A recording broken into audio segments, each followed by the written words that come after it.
Certainly a fire going on right now. We're understanding that all of those Iranian boats were sunk by Apache and Seahawk helicopters, according to this breaking news. We understand also that Iran 16 boats, no warning, no identification, no reply to repeated hail. Just 16 Iranian attack boats ripping out of darkness, shoreline haze and tanker clutter, then driving straight toward two U.S. destroyers in the narrowest, most politically dangerous waterway on Earth. It starts before sunrise in the Strait of Hormuz, where distance lies to you, where radar clutter can hide intent for just long enough to matter, where civilian traffic, weak dawn light, heat distortion, and coastal noise can turn seconds into something far more expensive than seconds. On one side, Iran's coast. On the other, one of the most vital shipping routes on the planet. And in between, tanker lanes, patrol geometry, merchant interference, gray morning water, and two American destroyers moving through it all with the kind of quiet precision that only looks calm from the outside. Because in Hormuz, nothing is really routine. Not at that hour, not in that water, not with that much steel moving through that much tension. From a distance, the two destroyers look almost clinical. Low, sharp, purpose-built, not floating cities like aircraft carriers, not symbols first and warships second. These are different. These are knives. Guided missile destroyers built for sensing, sorting, prioritizing, and killing threats before those threats get the chance to become history. Their watch teams are already fully manned. Weapons are already live. Circuits are already disciplined. Nobody aboard either ship needs to be reminded what the Strait of Hormuz does to mistakes. Then the surface picture changes. At first, it does not look extraordinary. Small contacts, fast but scattered. That is normal there. Fishing signatures, coastal patrol craft, merchant reflections, wave clutter, broken returns bouncing off steel hulls in low morning water. In that environment, confusion is ordinary. But confusion does not begin aligning itself. And clutter does not suddenly tighten from multiple bearings. One track turns inward, then another, then four more. Then a whole line of small, fast contacts begins cutting away from the background noise and bending toward the American destroyers. Not toward a tanker, not toward open water, not toward the shipping lane, toward the destroyers, toward the hardest, most dangerous targets in immediate reach. Inside combat information spaces, the atmosphere changes all at once. No panic, no wasted motion, no dramatic shouting. Just that cold internal shift train crews make when possibility becomes probability and probability starts moving fast. Bearings are called. Tracks are tagged. Range rings start mattering. Surface operators lean in. Bridge teams stop asking what the contacts might be and start calculating how much time remains before they become lethal. 16 Iranian attack boats, all converging, and at that number, intent becomes difficult to explain away. One boat can posture, two can probe, a handful can harass. 16 moving with timing is something else. 16 is a test. 16 is doctrine. 16 is not theater. 16 is the kind of number chosen by people who believe they understand the geometry of close water and the psychology of fast attack. That was the gamble. And for 4 cold minutes in the half-light over Hormuz, it looked like they were ready to make it. If you want the full truth, hit like so. This story reaches more people. The Strait of Hormuz is not just another maritime corridor. It is geography sharpened into pressure. There is no comfortable distance there, no broad ocean, no clean defensive buffer, no long horizon that gives warships time to breathe. Everything happens compressed. Everything happens close. Everything happens inside a political atmosphere so dense that even a warning burst can echo far beyond the water it crosses. Iran has spent years building maritime doctrine around exactly that reality. It cannot meet the United States in blue water battleship for ship, so it built something else. Fast attack craft, low silhouettes, heavy machine guns, rocket rails, explosive skiffs, relay boats, coastal launch points, distributed pressure, swarm logic scaled down and sharpened for choke point warfare. The idea is brutal in its simplicity. A billion-dollar warship does not have to sink to create strategic shock. It only has to get hit. One fire, one breach, one fuel-fed blast, one wounded deck. One image filmed from a tanker bridge or snapped from orbit and pushed around the world before the smoke even clears. That is the logic behind the attack boat doctrine. Not equal strength, unequal consequence. 16 boats come to test that doctrine against 2 U.S. destroyers moving through the strait before sunrise. The American ships are not drifting blindly. They are linked, data fused, pictures shared, weapons logic coordinated, each ship seeing more than its own horizon. That matters. Because 2 destroyers in close water are not just 2 separate hulls. Done right, they are one layered organism split across 2 bodies, one taking angle, one taking depth, one preserving sector, the other preserving overlap. A moving defensive geometry built to make small boats pay for every meter they gain. At 11 nautical miles, the picture is ugly but still theoretical. 16 contacts, high speed, multiple bearings. No reply to warnings, no visible effort to deconflict with commercial lanes. Their timing suggests planning, their spacing suggests discipline. Their geometry suggests this was never supposed to look accidental. The tactical action officers aboard both destroyers do not need emotion, they need sequence. Optics confirm lead elements. Electronic monitoring stays live. Close-in systems shift deeper into readiness. Medium caliber guns settle into tracking logic. Bridge teams clean up maneuver options. No one aboard either ship needs to be reminded what even one fast attack boat can do if it carries the right payload and reaches the wrong place. A small craft loaded with rockets or explosives does not need to sink a destroyer to change the strategic picture. It only needs to hit something unforgettable. That is why the danger is real long before the first shot.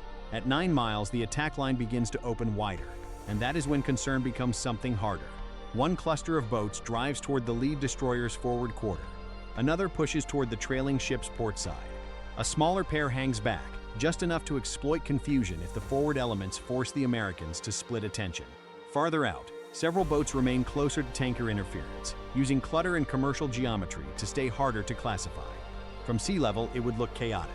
From above, it would look deliberate. That is what makes fast boat doctrine dangerous, not the boats themselves. The sequence behind them: lead pressure, distractor lanes, follow-up exploitation, confusion in front, real commitment behind it. Because a fast boat attack only works if the defender spends more time sorting than shooting. But destroyers are built precisely to end that equation. The first American helicopter rises into the morning air and immediately changes the fight. At altitude, the pattern sharpens. Lead aggressors, boats holding back, pairs trying to mask behind merchant clutter, one probable relay craft, one likely decoy lane. What might have remained fragmentary at wave height becomes clean from above. And clean is deadly, because once the pattern is visible, the mystery disappears. And once mystery disappears, the attack becomes numbers, bearings, ranges, closure rates, weapons arcs, priority target. Math is merciless to small boats charging linked naval defenses. The lead elements keep coming. Their bows are throwing spray now. Engines screaming. Hulls smashing through chop hard enough to kick white fans of water into the gray sea. Through optics, crews can begin distinguishing shapes on some of the decks. Heavy guns, possible rockets. Extra fuel. Too many men packed too tightly for any normal transit. At that distance, exact payload almost stops mattering. Intent is enough. 8 miles, then 7, then 6.5. Inside the American formation, those distances shrink with a kind of calm brutality. The numbers sound clean over the net, but on the tactical display, they feel violent. The boats are moving fast, not reckless, committed. That difference matters. Reckless crews sometimes hesitate. Committed crews sometimes have to be broken. Warnings more radio calls, directed hails, visual signals. Unmistakable instructions to alter course and stay clear. Still nothing. No reply, no reduction in speed, no break in geometry. If anything, the leading Iranian boats tighten more, trying to preserve simultaneous arrival against 2 ships at once. That is the whole point behind the tactic. Do not present one problem at a time. Present several. Make the defenders choose. Make them divide. Make them waste seconds deciding which boats are noise and which ones are the real terminal threat. But the destroyers are not guessing blindly. Their advantage is integration. Radar, optics, helicopter feed, electronic intercepts, surface tracking, bridge geometry. 2 ships combining awareness at machine speed. Not one hull solving on 16 threats alone. A linked pair distributing understanding before the range fully collapses. Comment iron if you think this was the moment the trap started closing on the attackers instead. At 5.5 miles, the water itself begins to feel different. The helicopter is no longer simply observing. It is designating, sorting, feeding refined targeting data into the defensive web below. The lead destroyer makes a slight course adjustment. Not dramatic, just enough to improve arcs and deny the easiest straight-in lane. The trailing destroyer shifts with it, preserving overlap and refusing to let the attack split the 2 ships into isolated problems. That small correction says everything. The Americans have read the geometry. The attackers are no longer building surprise. They are entering engagement sequence. Then the jets arrive, not with theatrical flourish, not with cinematic warning sirens, just sudden violence overhead. American fighters tearing low across the water with enough speed and noise to punch through every nervous system in the attack line at once. Their purpose is not showmanship. It is disruption, compression, a brutal reminder to every fast boat below that they are not charging 2 lonely ships. They are entering a 3-dimensional kill zone. The sea reacts instantly. Rotor wash tears at the surface. Jet noise hammers the air. Water churns. Approach lines begin to wobble. Not break, not yet, but wobble. And wobble is how doctrine starts to fail. Because once spacing gets imperfect, timing gets imperfect. Once timing gets imperfect, simultaneous pressure begins dissolving.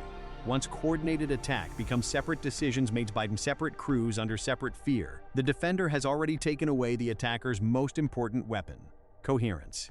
At 4.5 miles, the lead boats are deep inside the destroyer's firing logic. Sensors refine, optics tighten, target priorities shift in real time. The first fast craft are entering the distance where every second forward sharply increases risk for everything behind them.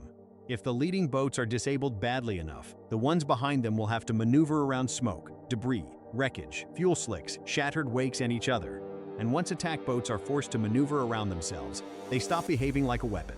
They start behaving like traffic. At 4 miles, one lead boat drifts left, then snaps back.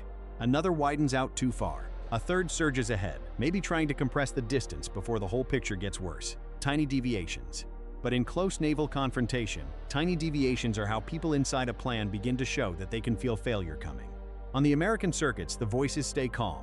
Range calls, status checks, sector confirmations, target updates. That calm is not arrogance, it is repetition. The sound of crews trained so often on worst-case scenarios that the real thing enters the mind almost as procedure. Fear exists, but it is buried beneath sequence. 3.5 miles. Now the smallest mistake becomes fatal. The first warning shots slash across the water ahead of the forwardmost contacts. Hard, visible, unmistakable. The message could not be clearer. Turn now. Brake now. This is the last clean exit. Some boats hesitate, most do not. One entire forward cluster keeps coming. And at that exact moment, the confrontation crosses the invisible line between dangerous theater and imminent weapons release. Every eye on both sides knows it. Every crew feels it. The Americans understand that one explosive-laden craft reaching the wrong section of steel could create fire, casualties, breach damage, and global political shock out of all proportion to its size. The Iranians understand that another few seconds of commitment could trigger a response from which fast boats do not recover. Then the first disabling engagement begins. It is not a wild barrage, not chaos, just controlled violence applied with precisions against the boats that push too far for too long. A burst, correction, impact. One lead craft erupts in spray and fragments, its engine note collapsing into metallic ruin. A second is hit seconds later, then a third. Speed disappears, spacing collapses.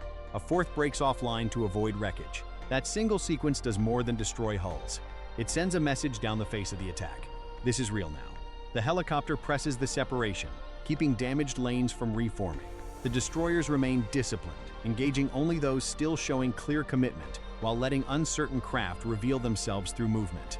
That restraint matters. The defense is not firing at anger. It is firing at intent. Type yes if you want to see how close the final boats really got. 3 miles. One cluster still keeps coming. It punches through smoke, wake wash, and confusion with bow buried low, like crews determined to see how far pure commitment can carry them. For a few tense seconds, that approach becomes the most dangerous object on the water. Because naval planners do not lose sleep over average attackers. They lose sleep over the ones that keep coming after every rational exit has already vanished. The American response tightens immediately. More sensors fold onto the lead contacts. Fire control solutions sharpen. Optical confirmation improves. A stabilized weapons station tracks one of the boats with that cold mechanical certainty that makes modern combat feel almost inhuman. Then the guns open. The engagement lasts seconds. When it ends, multiple boats are no longer tactical problems, just shattered spray, drifting debris, fuel on the surface, broken hulls, and the unmistakable proof to every surviving attacker that the destroyers have not lost control of a single layer. That changes the psychology of the entire encounter, because now the remaining Iranian boats are no longer charging 2 ships. They are charging a system that has already measured them, sorted them, and begun removing them one by one. 2.5 miles becomes the edge of understanding. Inside that distance, theories start dying, not because the boats are weak, not because the crews are cowards, but because professionals know the difference between an enemy that is surprised and an enemy that has already solved the engagement. Under helicopters, jets, linked sensors, and disciplined destroyer coordination, the answer is becoming impossible to ignore. One by one, then in pairs, some bows begin to shift. Not blind panic, not wild retreat, controlled disengagement. The kind professionals make when they understand the attack window is closing, and staying inside it will turn risk into slaughter. But the most dangerous moment is not always the opening rush. Sometimes it comes after the formation starts breaking. Because the boats still left are often the most committed of all. And at roughly 2.1 miles off the lead destroyer's starboard quarter, that is exactly what happens. A smaller late-wave element that had been holding back behind tanker clutter suddenly surges. Not 2 boats, not 3. 4 fast movers, lower in the water and faster than the rest, ripping straight into the gap between confusion and reaction, hoping there is still enough of both left to exploit. At least 2 appear to carry rockets. One looks heavier in the bow. Another is running with the unnerving straightness of a terminal attack craft. This is what planners fear most, not the loud opening wave everyone sees. The follow-up rush that tries to arrive after attention should already have been spent. Except attention has not been spent. That is what the attacking crews seem to realize too late. The destroyers have held spacing. The helicopter still owns the overhead picture. The jets have not left. No defensive layer has collapsed. No corridor has opened. There is no panic to exploit because no panic was ever allowed to form. And with every second forward, the late wave rush enters deeper into a response that has only become more refined. At 1.8 miles, the first of the late boats jolts sideways under near-simultaneous fire. Its wake breaks, its bow lifts. It loses speed so violently that the boat behind it must veer hard through churned water to avoid collision. That maneuver ruins spacing. Ruined spacing ruins timing. Ruined timing ruins everything. The late wave pushes anyway. It gets farther than it should. Far enough for the moment to become sickening. Far enough that every American sailor watching understands exactly why these confrontations are never treated casually. A small boat can cover a shocking amount of water when nobody stops it in time. But this one is stopped in time. The trailing destroyer tears into the lead late wave contact with short, disciplined bursts. Water erupts around the hull, then through it. The boat vanishes behind its own spray, emerges crippled, turns sharply off axis, and falls away trailing smoke. Another boat launches rockets. One goes high, one splashes wide. One detonates close enough to throw spray across the lead destroyer's wake. Not a hit, but close enough to tell every sailor on the stern quarter that the margin is collapsing. At 1.3 miles, the battle compresses around one surviving terminal craft. Now everything narrows. Distance dropping fast. 1.2, 1.1, 900 meters. The net gets shorter, cleaner, harder. Nobody needs speeches now. Every person listening understands the same thing. If this boat reaches the hull, nobody will remember how many others were stopped. They will remember the one that was not. A close-in gun walks fire across the water. Miscorrection. Impact. The attack boat shudders but does not die. Burning now. Still online. Still fast enough to matter. Still close enough to change history. For a moment, this becomes the only thing in the world that matters. Not the other wrecks, not the retreating boats, not the smoke fields spreading across Hormuz. One small craft, one line of approach, one shrinking strip of water between survival and disaster. Share this video so people understand what was really hiding inside those small wakes. 800 meters, 700. The lead destroyer turns slightly, trying to deny the cleanest impact angle without breaking overall control. The second destroyer holds support geometry and keeps firing lanes alive. The helicopter dives lower, fighting spray and smoke for a clean shot. The boat survives one firing solution by weaving through debris. It survives another because the sea state kicks it awkwardly across the gun line. It survives a third because smoke forces a momentary reacquisition from above. And for a few terrible seconds, raw speed is enough. 600 meters, then 500. At that range, nobody on either destroyer needs a display to understand what is happening. They can hear the engine. They can feel the closing violence in their chest. They know exactly what kind of image the world would wake up to if this last boat gets through. Then the final kill is made. Not by miracle. By overlapping disciplined fire from sailors and aviators who have trained for the ugliest close-range naval defense problem of their careers and are now solving it in real time. The forward mount on the lead destroyer catches the boat broadside as it slams over broken wake. The helicopter strikes half a second later. The hull disintegrates at roughly 400 meters. Fragments skip across the water in a widening fan. Then a deeper second detonation follows the first. Harder, more violent, enough to confirm what every defender feared. That boat had been loaded for a terminal strike. And then, just like that, the attack begins to die. The surviving Iranian boats break away, some burning, some crippled, some dead in the water. Some trying to disappear back into civilian clutter and coastal geometry. A few still fire wildly as they run. But the assault has failed. The 4-minute battle that was supposed to compress 2 American destroyers into chaos has ended with the destroyers still armed, still maneuvering, still linked, and still fully in the fight. That is the whole theory of attack boat warfare. Not equal strength, unequal consequence. Iran did not need all 16 boats to survive. It needed one boat to hit somewhere unforgettable. America's answer was expensive in ammunition, flight time, system stress, and readiness wear. But cost is not the first number that matters in close naval combat. Outcome is, the destroyers survive. Their sensors survive. Their command survives. Their mission survives. The world does not wake up to footage of American warships burning in the strait before sunrise. And that is why the attack fails strategically, the moment the last terminal craft comes apart short of the hull. Because the battle proved something real. It proved that destroyers in Hormuz can be pressured, compressed, nearly touched. It proved that fast attack boats, if used with discipline and timing, can drag advanced warships into seconds-from-disaster geometry. But it proved something else too. 2 U.S. Destroyers are not just 2 ships to be rushed. They are a layered moving network of sensors, guns, aviation support, fire-controlled discipline, maneuver logic, and crews trained to solve chaos faster than chaos can reach steel. The attacking plan had real strengths: distributed approach lanes, clutter masking, rocket threat, late-wave commitment, multiple bearings, psychological pressure. Every layer was real. Every layer got closer than the Americans wanted. Every layer failed. Not because the destroyers were untouchable. You just heard how close it came. Not because the defenders were fearless. They were seconds from catastrophe more than once. The attack failed because the Americans never fought as isolated ships guarding isolated sections of water. They fought as one organism, one picture, one timing chain, one shield made of overlapping arcs, linked awareness, and cleaner decisions under pressure than the attackers could sustain while dying in the water. And in the end, that is what changed everything. Not just bigger guns, not just better steel. A faster network of people making better decisions under stress than the attacking plan could survive. By sunrise, the 2 destroyers are still moving through Hormuz. Damage control teams are checking fragment exposure. Helicopter crews are still searching the wreckage pattern. Weapons teams are resetting ammunition states. Bridge crews are still driving the ships forward. And the message left behind in their wake is the one attack boat doctrine hates most. The target was not overwhelmed. The target adapted. 16 Iranian attack boats came for a moment. They found a system. If this shocked you, comment Hormuz below. Like this video if it changed how you see Naval warfare. Tell me in the comments whether 16 fast attack boats were ever enough to break 2 U.S. destroyers in the Strait of Hormuz, or whether layered naval defense now kills these attacks before they can land the one strike that changes history. And subscribe because the next breakdown goes even deeper into the exact defensive layers that kept 2 U.S. destroyers alive during the 4-minute battle that nearly turned Hormuz into fire.